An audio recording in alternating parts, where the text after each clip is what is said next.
Assalamualaikum warahmatullahi wabarakatuh. Halo semuanya, perkenalkan saya Sri Raing dengan NIM G7012407 dari kelas A. Nah, video ini saya buat untuk memenuhi tugas pendahuluan percobaan 3 analisis farmasi.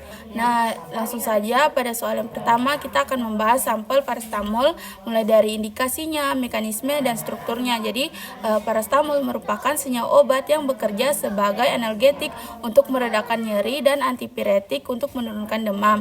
Nah, mekanisme kerjanya melibatkan penghambatan sintesis prostaglandin di sistem saraf pusat dengan cara menghambat enzim siklooksinase atau COX.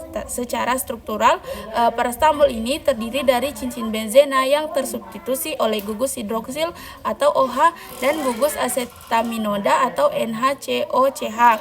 Nah, dalam analisis spektrofotometri, paracetamol memiliki panjang gelombang maksimum atau lambda max yang spesifik, yaitu sekitar 243 nanometer dalam pelarut asam atau netral dan bergeser ke arah 257 nanometer dalam kondisi basah.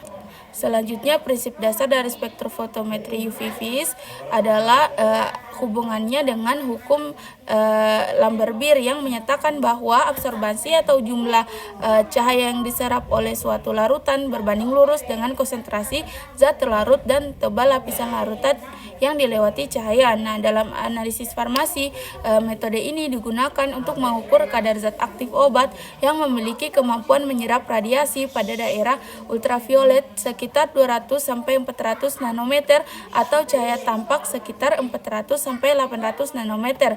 Nah, instrumen ini mengubah intensitas cahaya yang diteruskan menjadi sinyal elektrik yang kemudian dikonversi menjadi data kuantitatif berupa nilai konsentrasi. Nah, apa sih hubungannya kaitan struktur kimia dengan transisi elektron? Jadi, molekul paracetamol ini dia dapat menyerap namanya radiasi UV karena memiliki namanya gugus kromofor, yaitu sistem ikatan rangkap yang terkonjugasi pada cincin benzena dan gugus karbonil atau C rangkap O yang memungkinkan terjadinya transisi elektron. Selain itu, kromoform paracetamol juga mengandung namanya gugus ausokrom.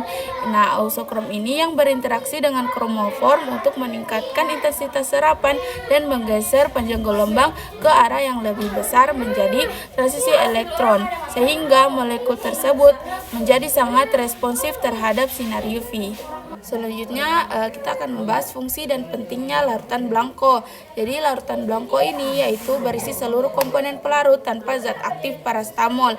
Nah, berfungsi untuk mengkoreksi adanya serapan dari zat tambahan atau pelarut itu sendiri. Nah, pengukuran blanko wajib dilakukan sebelum mengukur larutan standar maupun sampel agar instrumen dapat melakukan kalibrasi titik nol.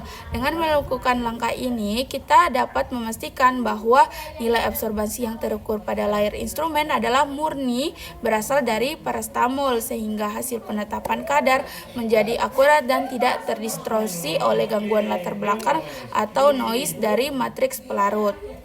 Selanjutnya kita akan membahas interpretasi hasil dan tindakan korektifnya. Jadi hasil kadar paracetamol diinterpretasi dengan membandingkan presentasi yang diperoleh terhadap rentang standar farmakope, yaitu sekitar 95-105% dari jumlah yang tertera di label. Nah, jika hasil berada di dalam rentang tersebut, maka tablet ini dinyatakan memenuhi syarat kualitasnya. Namun jika hasilnya berada di luar rentang tersebut atau terlalu rendah atau terlalu tinggi, nah langkah pertama yang harus dilakukan adalah melakukan audit terhadap prosedur kerjanya, seperti memeriksa ketepatan penimbangan dan pengenceran. Jika tidak ditemukan kesalahan teknik, maka harus dilakukan namanya uji ulang atau reanalisis menggunakan prosedur yang telah divalidasi.